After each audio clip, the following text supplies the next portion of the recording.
I'm working on this old iron, and the washers in here are old and hard, and so it's leaking water, and I need to make some new ones. Now, I don't know if you've ever tried to make a washer like that. There's an example of one. Let me put it down here where you can actually see it better.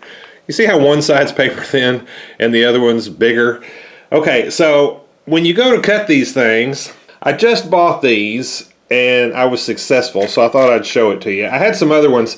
They're basically the same design. I just didn't have this many sizes. And to make this washer, I had to have almost every millimeter size there is. You got the problem of, so here you are with your gasket material. You take your cutter and you put it on there like that, and you cut it, and then you get something that looks like that, okay? Well, then you have to take another one and center it on it to cut the inside out, and it's probably just me, but I can never be that accurate. So here's what I finally figured out, and this is what worked.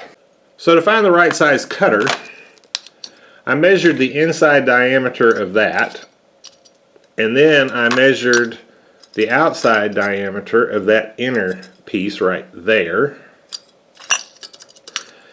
Then I found the corresponding cutter. Then once I had the cutters picked out, which was these two, I 3D printed this piece right here.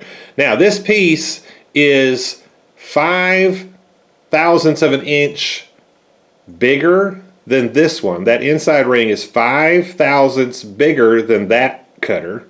And this outer ring is 5 thousandths smaller than the inner diameter of this one. So it fits together like that. And then you just set it on there. And I just took a board and put it on top like that, and then just pushed down on it by hand and cut it out. And what I came up with, now this is the first one I did, and I actually didn't pick the right outer cutter, and so it was too big around, and so I had to do another one. But you can see they're not absolutely perfect, but they are way more perfect than anything I've ever done in the past. So now people are saying, well, I don't have a 3D printer. Okay, well, if you're going to make stuff, go get you a 3D printer, y'all. It'll change your life. They don't cost all that much, and you can make all kinds of super convenient little parts, just things like this. It took me 10 minutes to make this, and then boom, I got a perfect washer. All right, hope that was interesting to you. Thank you for watching.